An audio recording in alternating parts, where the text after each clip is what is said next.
Kilo आपत्तिजनक मांस बरामद हुआ। जानकारी के मुताबिक स्कूल के कुछ शिक्षक ये मांस लेकर आए थे और अलमारी में रख दिया था। ग्रामीणों के मुताबिक पिछले कई दिनों से शिक्षक हर रोज स्कूल में मांस बनाते थे और खुद खाते थे, बच्चों को भी खिलाते थे। और जब ग्रामीणों ने देखा तो स्कूल पहुंचकर जांच करने लगे। स्कूल में मांस बरामद हुआ और सूचना मिलने पर डीएम सहित एसपी दल बल के साथ मौके पर पहुंचे। 2 शिक्षिका सहित 5 शिक्षकों को हिरासत में लिया गया। सभी से पूछताछ की जा रही है और इस घटना के बाद लोगों में काफी आक्रोश भी है। ग्रामीण शिक्षकों की कार्रवाई की मांग कर रहे हैं। स्कूल के प्रिंसिपल अफजल अंसारी के ग्रामीणों ने इस वक्त एक बड़ी खबर मिल रही है। देखिए, जेडीयू के राष्ट्रीय पदाधिकारी की लिस्ट आ चुकी है। बताते चलें आपको, जेडीयू के राष्ट्रीय पदाधिकारियों की घोषणा कर दी गई है और ये बड़ा अपडेट अभी फिलहाल मिल रहा है जेडीयू की तरफ से, यानी कि जनता दल यूनाइटेड के राष्ट्रीय पदाधिकारी की लिस्ट जो है वो जारी की गई है। जनता दल यूनाइटेड के राष्ट्रीय पदाधिकारियों की घोषणा कर दी गई है और ऐसे में ये लिस्ट जारी हुई है इस वक्त की सबसे बड़ी और अहम जानकारी न्यूज़ 18 बिहार झारखंड आप तक पहुंचा रहा है। जेडीयू के राष्ट्रीय पदाधिकारी की लिस्ट जो है वो सामने आ चुकी है और संजय झा एक बार फिर से देखिए कार्यकारी अध्यक्ष बनाए गए हैं। आनंद हमारे साथ जुड़ चुके हैं ज्यादा जानकारी के साथ। आनंद, जेडीयू के राष्ट्रीय पदाधिकारियों की घोषणा हो चुकी है, एक बार पूरी जानकारी दीजिए। देखिए, जेडीयू के राष्ट्रीय पदाधिकारियों की घोषणा हो चुकी है। नीतीश कुमार अध्यक्ष बनाया गया है और संजय झा राष्ट्रीय कार्यकारी अध्यक्ष एक बार फिर से उन्हें बनाया गया है। इसके अलावा चंद्रेश्वर प्रसाद चंद्रवंशी को राष्ट्रीय उपाध्यक्ष बनाया गया है और आलोक कुमार सुमन जो सांसद हैं उन्हें कोषाध्यक्ष बनाया गया है। इसके अलावा 12 लोगों को महासचिव बनाया गया, जिसमें मनीष वर्मा है, आफाक अहमद खान है, श्याम रजक, अशोक चौधरी, रमेश सिंह कुशवाहा, रामसेवक सिंह, काकासा परवीन, कपिल हरिवंश पाटिल, राज सिंह मान, श्री सुजीत कुमार उर्फ इंजीनियर सुनील, श्री हर्षवर्धन और मौलाना गुलाम रसूल बलियावी ने महासचिव बनाया गया। इसके अलावा राजीव रंजन प्रसाद को प्रवक्ता बनाया गया और साथ में सचिव का भी जिम्मेदारी दी गई है।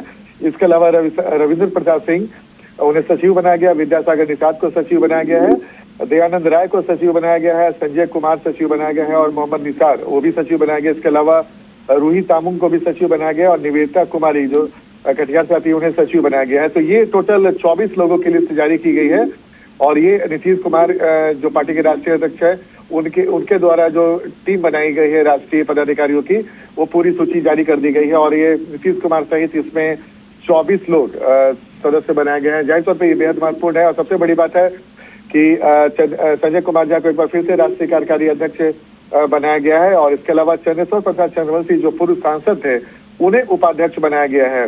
ये बेहद महत्वपूर्ण है। इसके अलावा बाकी जो तमाम लोग हैं उन्हें महासचिव की जिम्मेदारी मिली है और चंद्रेश्वर प्रसाद के अलावा आलोक कुमार सुमन जो गोपालगंज सांसद होते हैं उन्हें कोषाध्यक्ष बनाया गया है पार्टी का। तो ये बेहद महत्वपूर्ण और जिसकी चर्चा लगातार हो रही थी कि राष्ट्रीय पदाधिकारियों की सूची कब जारी होगी और फाइनली वो सूची जारी हो गई है और नीतीश कुमार की अगुवाई में जो उसकी पूरी टीम है जो राष्ट्रीय स्तर पे पार्टी को आगे बढ़ाने का काम करेगी और पार्टी के संगठन के साथ साथ पार्टी का फैलाव कैसे हो पूरे देश में उसे लेकर ये काम करेगी। और इसमें एक जो प्रवक्ता है वो राजीव रंजन प्रसाद अकेले प्रवक्ता बनाया गया है, राष्ट्रीय प्रवक्ता, और उन्हें सचिव की भी जिम्मेदारी दी गई है। तो जाहिर तौर पर इसमें जो महत्वपूर्ण है मनीष कुमार वर्मा जो महासचिव है, इसके अलावा श्याम रजक और अशोक चौधरी को भी महासचिव बनाया गया है। इसके अलावा जो सदस्य हैं बिहार विधानसभा के रमेश सिंह कुशवाहा उन्हें मिला है और विधानसभा के सदस्य रामसेवक सिंह उन्हें भी मिला है और काकासा परवीन अल्पसंख्यक समाज से आती है, टिपिकल समाज से आती है, जो राज्यसभा के पूर्व सांसद भी रह चुकी हैं, उन्हें भी इसमें जगह मिला है। और बिहार के बाहर के भी इसमें महासचिव बनाया गया, जिसमें कपिल हरिश्चंद्र पाटिल हो, राज सिंह मान हो या फिर सुनील कुमार उर्फ इंजीनियर सुनील, वो बिहार के हैं। इसके अलावा हर्षवर्धन सिंह वो भी बिहार के हैं। गुलाम रसूल बलियावी जो अल्पसंख्यक चेहरा के तौर पे इसमें शामिल है, वो और काकासा परवीन 2 लोगों को जगह मिली है। तो जेडीयू के राष्ट्रीय पदाधिकारियों की सूची जारी कर दी गई है और टोटल 24 लोग इसके सदस्य राष्ट्रीय पदाधिकारी चुने गए हैं। जी, तो कह सकते हैं कि जेडीयू के अंदर जितने भी वरिष्ठ लोग हैं सभी लोगों को बड़ी जिम्मेदारी दी गई है। बहुत धन्यवाद आनंद तमाम जानकारियों के लिए, तमाम अपडेट्स के लिए।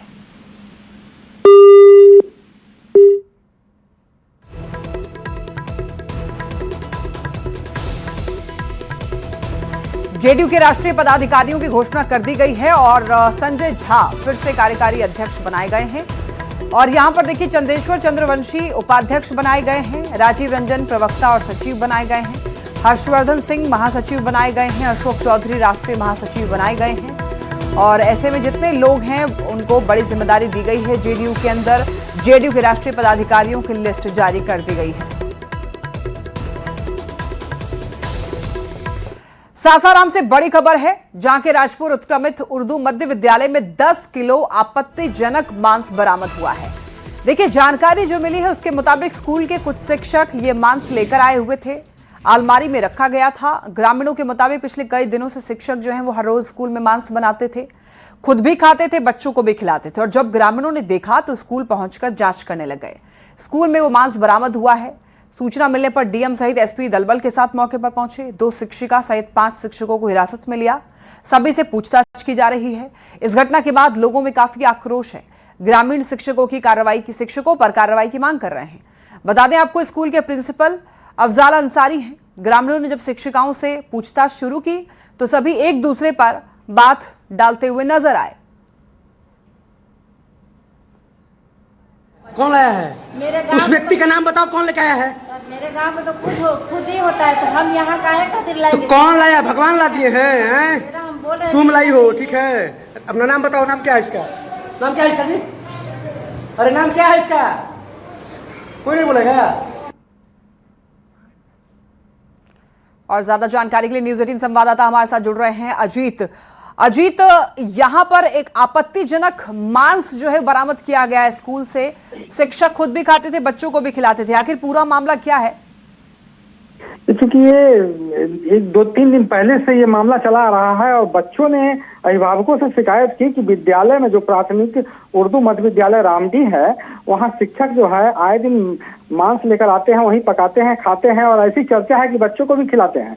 इस चर्चा के बाद आज जो है कुछ अभिभावक पहुंच गए विद्यालय और विद्यालय में पाया कि अलमारी में आपत्तिजनक मांस रखा हुआ है। लगभग 8 से 10 केजी करीब मांस रखा हुआ है। ये देखते ही जो स्थानीय ग्रामीण थे वो आक्रोशित हो गए, प्रशासन को सूचना दी और उसके बाद विक्रमगंज से तमाम आलाधिकारियों की टीम यहाँ पहुंची और जांच शुरू कर दी। लेकिन फिलहाल कोई भी शिक्षक कुछ भी स्पष्ट रूप से बताने को तैयार नहीं है, क्योंकि उर्दू मध्य विद्यालय है और एक धर्म विशेष के शिक्षकों की संख्या यहाँ अधिक है, धर्म विशेष के बच्चों की संख्या अधिक है। लेकिन सवाल उठता है कि आखिर विद्यालय में किसी भी तरह के मांस का आखिर क्या काम है। इसी मुद्दे पर ग्रामीण जो है बार बार प्रशासन से भी सवाल कर रहे हैं कि आखिर विद्यालय में मांस का क्या काम है और इस आपत्तिजनक जो पदार्थ है इसे यहाँ क्यों लाया गया है। रोहतास के एसपी रोशन कुमार ने भी बताया है कि एफएसएल की टीम जो है इसे जब्त कर लिया है और उसकी जांच चल रही है। उसके बाद ही यह स्पष्ट होगा कि आखिर किस तरह की मांस है और इन जो विद्यालय में जो शिक्षक एवं शिक्षिकाएं हैं उनको पुलिस राजपुर थाना ले आई है और यहाँ पर लाकर इनसे पूछताछ की जा रही है, जानकारी इकट्ठा की जा रही है कि आखिर कब से गोरखधंधा चल रहा था। और बड़ा सवाल यह है कि आखिर विद्यालय में मांस का क्या काम है जी। तो प्रशासन का क्या कहना है इस मामले में अजीत? क्योंकि इस समय इस घटना की जो सूचना इसकी ये मांस बरामद होने की सूचना मिली तो रोहतास के डीएम उदिता सिंह और एसपी रोशन कुमार खुद मौके पर पहुंचे और खुद अपने स्तर से ग्रामीणों को समझाया बुझाया, छानबीन शुरू कर दी है। और डीएम उदिता सिंह ने बताया कि इसकी जांच की जा रही है और एसपी का भी कहना है कि जो संबंधित शिक्षक हैं उन्हें हिरासत में ले लिया गया है और शिक्षा विभाग अपने स्तर से भी इस पर कार्रवाई कर रही है। शिक्षा विभाग के अधिकारी जिला शिक्षा पदाधिकारी मदन राय खुद इसकी निगरानी कर रहे हैं, जांच कर रहे हैं और जांच के उपरांत जो होगा वो बताया जाएगा। लेकिन फिलहाल ग्रामीणों में इसको लेकर काफी आक्रोश है जी। ठीक है अजीत, बहुत धन्यवाद आपका इन तमाम जानकारियों के लिए। देखिए, भागलपुर से खबर मिल रही है, बताया जा रहा है कि दम घुटने की वजह से 3 मजदूरों की दर्दनाक मौत हो गई है। शौचालय की सेप्टिक टैंक में मौत हुई है। सफाई के दौरान जहरीली गैस से मौत की खबर मिल रही है और यह मामला सुबह करीब 8:30 बजे का है। ज्वाला यादव के घर पर दरअसल ये घटना हुई है और जानकारी के अनुसार शौचालय टंकी की सेंटरिंग खोलने और सफाई के लिए मजदूर नीचे उतरे थे। इस दौरान टंकी के भीतर मौजूद जहरीली गैस के कारण एक एक करके तीनों मजदूर बेहोश होकर गिर पड़े और दम घुटने की वजह से उनकी मौत हो गई। गैस बने गैस के कारण जैसे ना मौत हो गई। ककरा करा जेलू जाइले दूसरा डोला करैया डोला बगाव में चले नितिन कुमार और बाप का नाम के ज्वाला यादव टंकी वाला सेफ्टी वाला काम करे 10 दिन में चला है। जोड़ा यादव के घर में मकान का कार्य चल रहा था, जिसमें कि एक मिस्त्री था और 2 लेबर और तीनों आदमी की मृत्यु हो गया टंकी में गैस की वजह से। नए शौचालय टंकी का निर्माण हो रहा था और लगा हुआ था, उसी में मजदूर काम कर रहे थे। काम करने के दौरान इनका 3 मजदूर की मृत्यु हो गई है और तीनों के डेड बॉडी को पोस्टमार्टम के लिए अस्पताल लाया गया, पोस्टमार्टम किया जा रहा है और जो भी इसमें संभव जो कानूनी प्रक्रिया के दौरान किया जाएगा। और देश में ईंधन की समस्या के बीच बिहार सरकार ने बीपीएल कार्ड धारकों के हित में बड़ा फैसला लिया है। सरकार ने सभी राशन कार्डधारी को कोयला देने का फैसला लिया है। राज्य के खाद्य एवं उपभोक्ता संरक्षण विभाग ने खान एवं भूतत्व विभाग, परिवहन विभाग और जिले के सभी डीएम को राशन कार्ड धारकों को कोयला देने के लिए आगे की जो भी कार्रवाई है करने के लिए निर्देश जारी किया है। ऊर्जा संकट की चर्चा हो रही है, बिहार में भी ये संकट कई जगह देखा जा रहा है। आपके विभाग ने कुछ महत्वपूर्ण फैसले लिए हैं। दक्षिण पश्चिम एशिया में जो युद्ध की स्थिति है उसके चलते तो अभी गैस पर बहुत ज्यादा किल्लत का सामना करना पड़ रहा है। उसको निपटने के लिए कि हमारे यहाँ कोई प्रॉब्लम नहीं हो, हम लोगों ने नियमानुसार कोयले के आवंटन को जारी कर दिया है। जो हमारे पहले से एजेंट क्या कहते हैं कैंडिडेट उस सबको कोयला दिया जाएगा। तो सर इसके लिए क्या निर्देश दिया गया? जो बीपीएल धारी हैं, जो बीपीएल धारी उन लोग को मिलेगा? पहले से बने हुए हैं, कार्डधारी तो ही है, कार्ड के आधार पर मिलेगा उनको। तो क्या निर्देश दिया गया सर? मतलब जिलाधिकारियों को निर्देश दिया क्या? कुछ यही कि सबको कोयला सप्लाई किया जाए, खाना बनाने के लिए कोई कठिनाई नहीं हो। अच्छा, तो सर अभी बिहार में क्या स्थिति है सर, ऊर्जा संकट की स्थिति जो चर्चा हो रही है? अभी बहुत ज्यादा संकट नहीं है, लेकिन हम लोग फेस करने के लिए अग्रसर कार्रवाई कर रहे हैं। तो सर कोयले की आपूर्ति के लिए भी कहीं बातचीत हो रही है? प्रोसेस पूरे कर लिए गए। ये कब से शुरू हो जाएगा सर? हाँ, जल्दी, तुरंत 21 को ही ऑर्डर हो गया है जी। ठीक है, तुरंत कार्रवाई होगी। ठीक है, धन्यवाद। बिल्कुल। तो इतना हमारे बिहार के deputy CM Vijendra Yadav, cameraman Sant के साथ आनंद अमृतराज, न्यूज 18 नेटवर्क, पटना। मुख्यमंत्री सम्राट चौधरी आज अपनी पहली कैबिनेट बैठक करने जा रहे हैं और शाम 6 बजे का समय है। ये बैठक बुलाई गई है। ये पहला मौका होगा जब सम्राट चौधरी मुख्यमंत्री के रूप में कैबिनेट की बैठक लेंगे। माना जा रहा है कि अपनी पहली बैठक में सम्राट चौधरी कई बड़े फैसले ले सकते हैं और किस तरीके से बिहार में विकास होना है, क्या कुछ और डिसीजंस लिए जा सकते हैं बिहार में विकास के लिए, इसके लिए ये बैठक काफी अहम मानी जा रही है। दिल्ली दौरे पर आए सीएम सम्राट चौधरी ने यहाँ पर बीजेपी नेताओं से मुलाकात की है। ये दिल्ली की कुछ तस्वीरें आप देख रहे हैं। और पहले उन्होंने केंद्रीय कपड़ा मंत्री गिरिराज सिंह के आवास पहुंच करके उन्होंने मुलाकात की और उसके बाद वो पूर्व केंद्रीय मंत्री राधा मोहन सिंह के आवास भी पहुंचे, जहां उनका स्वागत किया गया। करीब 1 घंटे तक दोनों नेताओं की मुलाकात चली। राधा मोहन सिंह की मुलाकात के बाद निकले सीएम सम्राट चौधरी ने ये कहा कि वो बिहार के विकास की बात करने दिल्ली आए थे। तो ये तस्वीरें, ये एक्सक्लूसिव तस्वीरें न्यूज 18 बिहार झारखंड आपको दिखा रहा है। गिरिराज सिंह से मुलाकात करते हुए की ये तस्वीर सम्राट चौधरी की आप देख पा रहे हैं। और इसके बाद राधा मोहन सिंह से भी उन्होंने मुलाकात की और ये आज की तस्वीर है। हालांकि कल उन्होंने प्रधानमंत्री नरेंद्र मोदी से भी मुलाकात की थी। बिहार के मुख्यमंत्री सम्राट चौधरी जो हैं वो राधा मोहन सिंह के आवास पर आए और यहाँ पर आप देख सकते हैं कि राधा मोहन सिंह के आवास पर उनका भव्य स्वागत जो है वो हो रहा है। कार्यकर्ता जो है वो उनका भव्य स्वागत कर रहे हैं। यहाँ पर आप देख सकते हैं कि राधा मोहन सिंह हैं, बीजेपी के वरिष्ठ नेता हैं। इसके साथ ही साथ यहाँ पर कई कार्यकर्ता हैं, तमाम कार्यकर्ता हैं जो सम्राट चौधरी का यहाँ पर वे स्वागत कर रहे हैं। हम उनसे बात करने की कोशिश करेंगे और वे यहाँ पर वे जानेंगे कि किस तरह से वो हुआ। यहाँ पर सम्राट चौधरी का जो है वो भव्य स्वागत किया जा रहा है। यहाँ पर सर भव्य स्वागत यहाँ पर आपका हुआ है। सर कैसा रहा बिहार का दिल्ली दौरा, कैसा रहा सर? दिल्ली दौरे के बारे में आप बहुत अच्छा, बिहार के विकास के लिए सबसे तो अभी यहाँ पर वे साफ तौर पे वे कहना है, वे न्यूज 18 के साथ एक्सक्लूसिव बातचीत में कहा कि वे दिल्ली दौरा जो है वो बहुत अच्छा रहा, साथ ही साथ बिहार के विकास का भी अब दौरा रहा। कैंसन अप्पू पाठक के साथ विनीत कुमार, न्यूज 18 दिल्ली। हमारे साथ बीजेपी के वरिष्ठ नेता राधा मोहन सिंह, उनसे हम बात करते हैं। सर, अगर हम बात करें बिहार के लिए उत्साह की बात है, पहली बार बीजेपी का जो मुख्यमंत्री है वो बिहार में हुआ है। अभी आपसे सम्राट चौधरी मिलने आए थे, किस तरह की बातचीत हुई सर? देखिए, सबसे पहले तो मैं बधाई दूंगा एनडीए को कि नीतीश जी ने जो बिहार के विकास की गति को आगे बढ़ाने का काम किया था वो गति और तेज हो, और उसका जिम्मेदारी सम्राट चौधरी को एनडीए ने दिया है, तो एनडीए को बधाई दूंगा। और आज माननीय सम्राट जी जब यहाँ आए तो पूर्वांचल की इतनी बड़ी संख्या में कार्यकर्ताओं ने जो स्वागत किया है, ये सिद्ध करता है कि दिल्ली के अंदर भी उनकी लोकप्रियता कितनी। और ऐसे भी बिहार के जन जन में सम्राट चौधरी एक जन नेता के रूप में हैं, पब्लिक लीडर भी हैं और बीजेपी के संगठन में भी काम किए हैं, तो वो संगठन तंत्र को भी जानते हैं।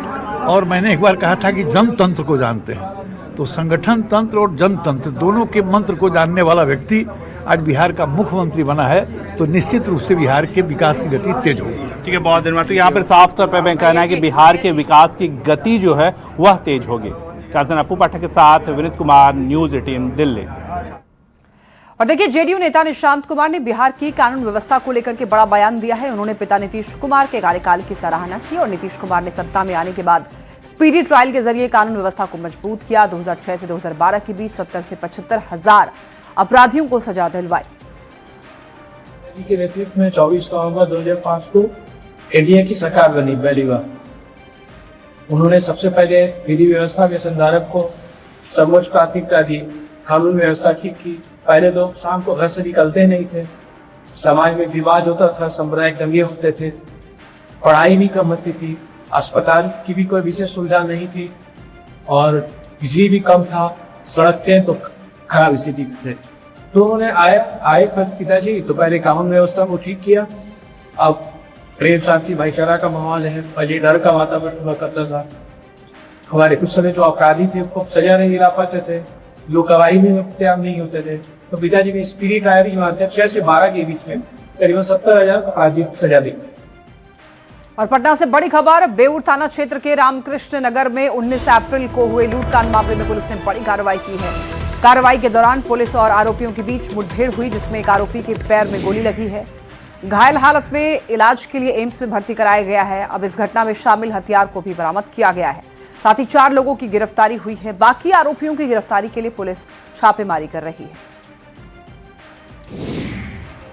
पटना में हुए एनकाउंटर की मोकामा से जेडीयू विधायक अनंत सिंह ने सराहना की। उन्होंने कहा कि बिहार में सुशासन का राज है, जो बदमाशी करेगा उसका एनकाउंटर होगा। आज हुआ है, अभी और होगा। तो जो बदमाशी करेंगे तो होबे करेगा, क्या होगा? कुछ सुधार जाए, कार काउंटर होगा।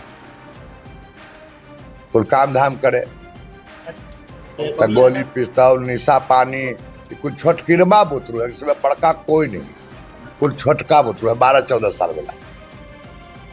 क्राइम करेगा तो दादा पुलिस क्राइम को हो ही नहीं रहा। कहीं क्राइम कहाँ हुआ है, का नाम बताइए रे। किडनैप कहीं हुआ, क्राइम हुआ है, क्या हुआ है? तो गुमती तोड़ दिया है, क्या हुआ है? तो साइकिल का छुच्छी निकाल लिया है, ऐसा का बात छोड़ दिए। तो मोबाइल लगे ले जा रहे हैं, हाथ झपट के भाग गया, बेच के स्मैक पी गया। ये सब किस्म का चोर है।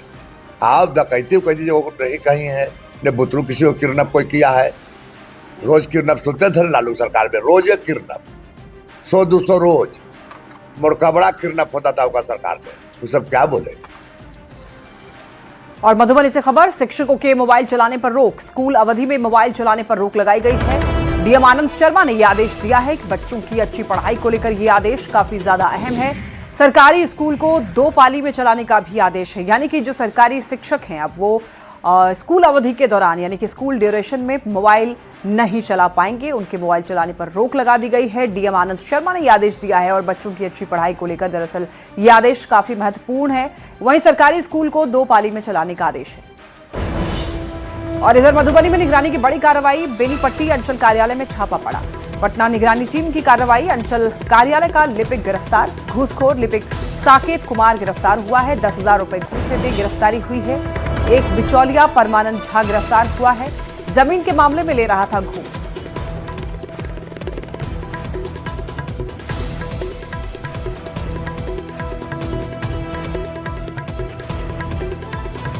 सीतामढ़ी के नगर थाना क्षेत्र में बेखौफ अपराधियों ने एक बार फिर पुलिस गश्ती व्यवस्था की पोल खोल दी है।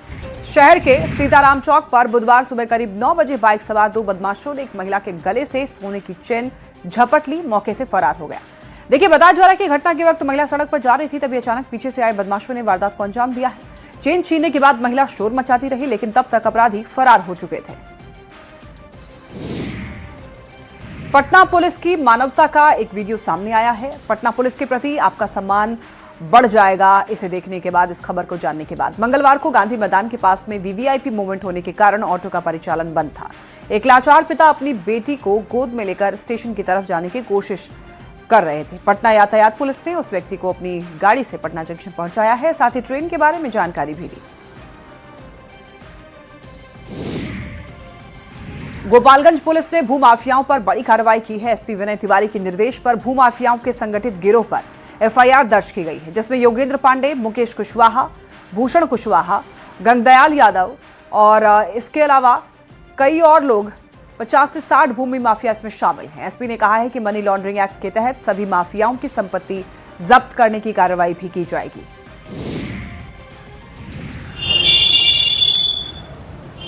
गोपालगंज पुलिस ने भू माफियाओं के संगठित अपराध को लेकर बड़ी कार्रवाई की है। नगर थाने में गोपालगंज के एसपी विनय तिवारी के निर्देश पर भू माफियाओं के विरुद्ध एक नई एफआईआर दर्ज की गई है, जिसमें भू माफिया योगेंद्र पंडित के अलावा इसके साथ ही मुकेश कुशवाहा, भूषण कुशवाहा, उदय नारायण कुशवाहा, राजपाल कुशवाहा और उमेश कुशवाहा को अभियुक्त बनाया गया है। इन अपराधियों पर संगठित गिरोह बनाकर आपराधिक गतिविधियों को अंजाम देने का आरोप लगा है। इसके अलावा भू माफिया गंगदयाल यादव, मुर्गा बाबा, डब्लू तिवारी समेत 50 से 60 ऐसे भू माफिया हैं जिन्हें चिन्हित किया गया है और इनके विरुद्ध कानूनी कार्रवाई की जा रही है।